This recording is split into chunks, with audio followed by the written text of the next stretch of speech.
Hello बच्चों, आज मैं आप लोगों को क्लास 9th की जो आपके पास मैथ्स की एनसीईआरटी की बुक है ना, उसमें हमने अपना chapter number 8 predicting what comes next exploring sequence and progression start कर रखा है। हमने लास्ट क्लास में अपनी एक्सरसाइज 8.1 भी कंप्लीट कर ली थी, चैनल पे अपलोड हो चुकी है।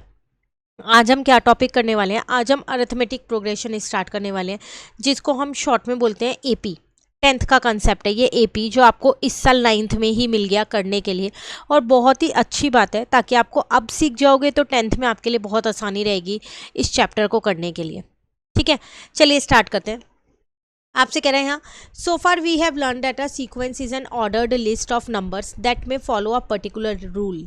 अभी तक हम क्या पढ़ के आए हैं कि जो सीक्वेंस है एक ऑर्डर्ड लिस्ट ऑफ नंबर्स हैं जो एक पर्टिकुलर रूल को क्या करते हैं, फॉलो करते हैं।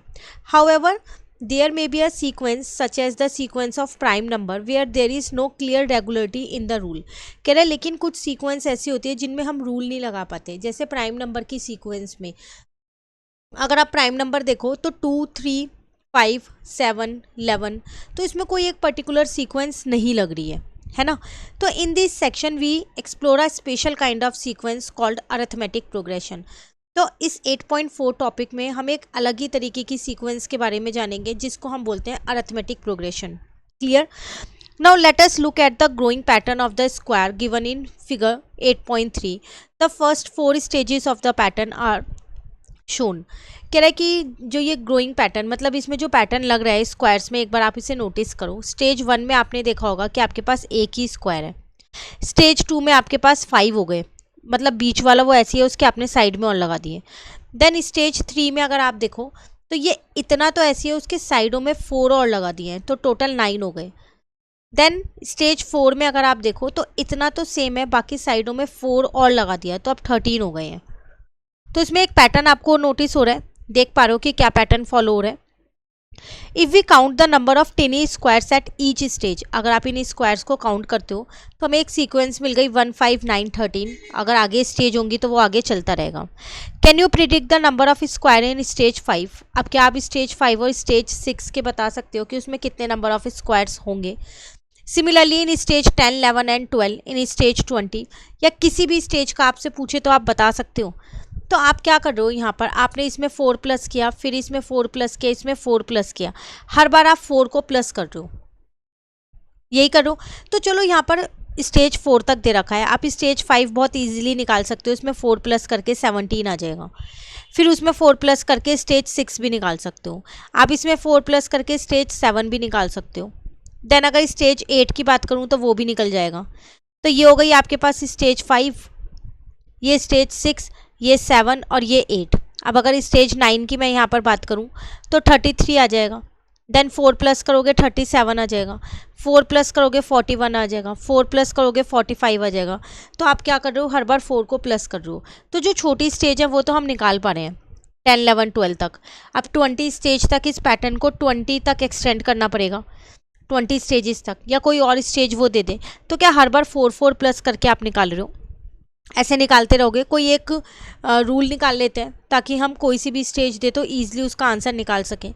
तो we observe that each stage 4 squares get added to the corners. तो हमने ये नोटिस किया हर एक स्टेज पे कॉर्नर पे 4 स्क्वायर जो हैं वो ऐड होते जा रहे हैं of the pattern in the earlier stage. The number of square at successive stages can be written as, पहले पे 1 था तो फिर 1 + 4 हो जाएगा, फिर 1 + 4 + 4 हो जाएगा, फिर 1 + 4 + 4 + 4 हो जाएगा, ऐसे ये चलता रहेगा।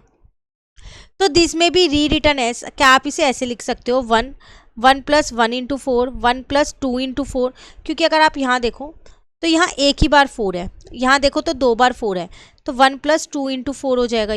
ये 1 + 3 × 4 हो गया, तो ये 1 + 1 × 4 हो गया। तो ये थी स्टेज 2, ये स्टेज 3, ये स्टेज 4। तो अगर मैं स्टेज 10 का बोलूँगी तो अब आप निकाल सकते हो 1 + 9 × 4, क्योंकि स्टेज 4 है तो आप 3 से इंटू कर रहे हो, स्टेज 3 है तो आप 2 से इंटू कर रहे हो एक पहले से, तो 10th स्टेज है तो 9 से इंटू करोगे। 20 स्टेज के लिए क्या करोगे, 1 + 19 × 4 कर दोगे। तो अब आपको यहाँ पर एक जनरल रूल मिल पा रहा है, अब आप कोई सी भी स्टेज का निकाल सकते हो। तो if we treat this expression as a term of sequence we get T1, तो वन ही है, T2 जो है 1 + 1 × 4, T3 T4, तो हमने एक रूल निकाल लिया Tn 1 + n - 1 × 4। तो अगर आप 50th स्टेज का निकालना चाहते हो तो n 50 है, तो 1 + n - 1 मतलब 49 × 4। तो इससे क्या है, हम कोई सी भी स्टेज का भी इजीली निकाल सकते हैं कि उसमें कितने स्क्वायर होंगे। अगर आप इसे फर्दर सिंप्लीफाई करते हो, जैसे 1 + 4n - 4 है, तो ये सॉल्व हो के आ जाएगा 4n - 3, ये रहा, क्योंकि 1 में से 4 जाएगा तो -3 बचेगा। क्लियर है? चलिए आगे आपसे क्या कह रहा है इसमें, the first 6 term of the sequence representing the number of square in figure 8.3 are 1, 5, 9, 7, 9, 13, 17, 21। उन्हें स्टार्टिंग की 6 टर्म्स आपको दी कि 6 स्टेज में इतने इतने स्क्वायर्स हैं। We note that the difference between successive term is a constant value. हमें पता है कि इन दोनों के बीच में जो डिफरेंस है वो 4 है, इन दोनों में भी 4 है, इन दोनों में भी 4 है। सक्सेसिव टर्म्स के बीच का जो डिफरेंस है वो कांस्टेंट है 4, हर बार 4 का गैप है। Such sequence in which the difference between consecutive term is constant, वो सीक्वेंस जिसमें जो बीच का डिफरेंस होता है, टर्म्स के बीच का जो डिफरेंस होता है वो कांस्टेंट होता है। ज़रूरी नहीं है 4 हो, कुछ भी हो सकता है, पर हर एक टर्म के बीच में वही डिफरेंस होना चाहिए। जैसे फर्स्ट और सेकंड के बीच में 4 है, तो सेकंड और थर्ड के बीच में भी 4 है, फोर्थ और फिफ्थ के बीच में भी 4 है, सबके बीच में 4 का डिफरेंस है। तो उसी सीक्वेंस को हम बोलते हैं AP, अरिथमेटिक प्रोग्रेशन। क्लियर हो गया? Now consider all the sequence we have discuss so far in this chapter.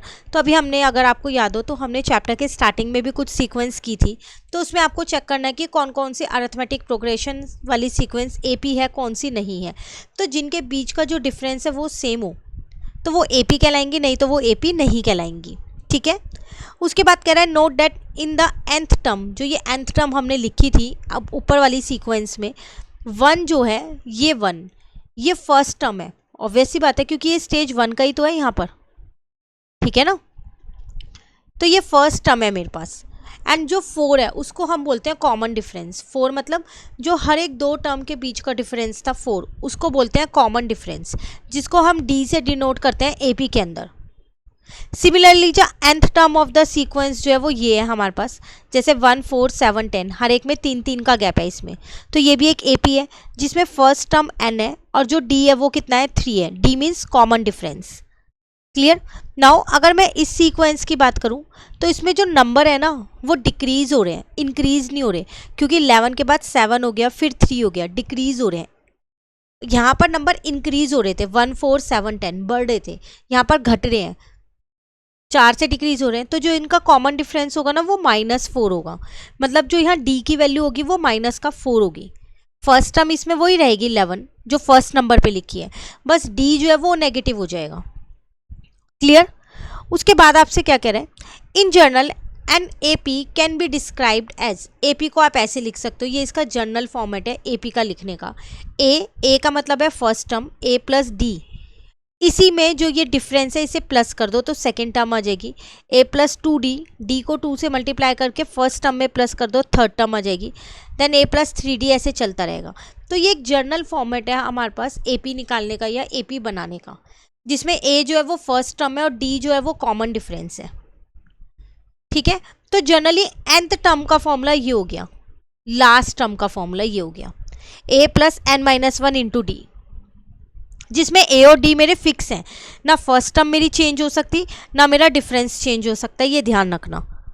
जब डिफरेंस कांस्टेंट है तभी वो AP कहला रही है। ठीक है?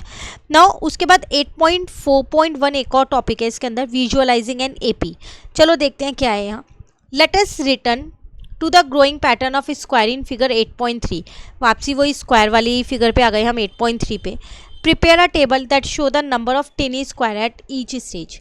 तो स्टेज 1 में 1 चाहिए थे, स्टेज 2 में 5, 3 में इतने, 4 में इतने, 5 में इतने, तो n में कितने चाहिए होंगे, 4n - 3, क्योंकि मैं यहाँ पर ये अपना जो फॉर्मूला है वो करके आई थी, कैसे आया 4n - 3।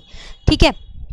अब हमसे क्या कह रहे हैं, अगर आपको मान लो 6th वाली स्टेज के निकालने हो तो आप यहाँ n की जगह 6 लिख दोगे, 4 × 6 = 24, 24 में से 3 माइनस कर दो, 21 आ जाएगा। अब आपको जोन सी भी स्टेज के निकालने हो आप इस फॉर्मूले की हेल्प से निकाल सकते हो।